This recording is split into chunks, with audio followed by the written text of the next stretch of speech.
bizni qishlog'imizda Qrim tatarlarning juda katta jamoasi yashar edi. Bular o'sha mashhur 1944-yil may oyidagi deportatsiyaning qurbonlari bo'lgan insonlar edi.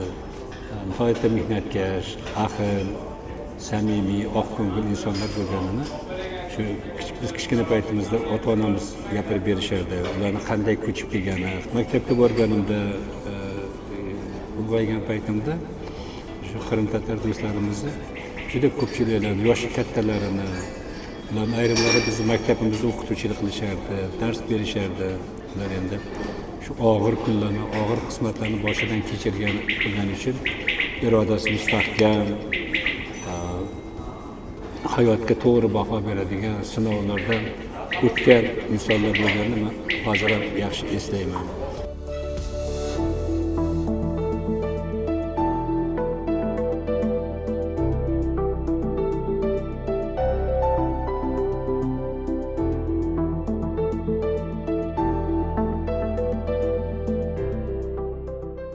Lekin o'zini bir vaqtinchalik belki bir surgun bo'lib kelgan, ko'chirma bo'lib kelgan insonlar sifatida ular his qilsa-da, lekin shu bir kun bo'lsa ham yashaydigan joyini obod qilib, chiroyli qilib, go'zal qilib yashashi juda meni havasimni keltirardi, hayratga solardi.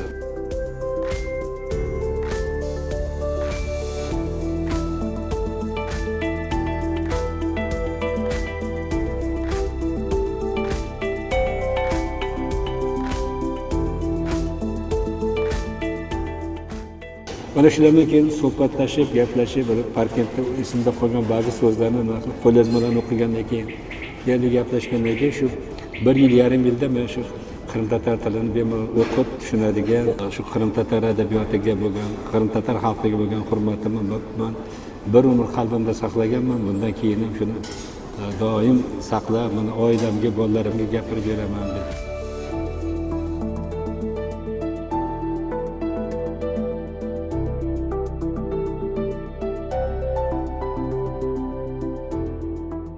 Qaror chiqib, bular qaytadigan bo'lishdi yurtiga. Shunda biz keyin g'afurlanishayotganda hammamiz yig'ilib, shu jamoamiz ularni kuzatib, bular bitta iltimos qilishadiki, biz endi qaytib ketyapmiz, yo'da redaksiya tashkil qilamiz, nashriyotni. Shuning uchun bizani birinchi arxivimizni, qo'lyozmalarimizni, kitoblarimizni bu yerda to'plagan.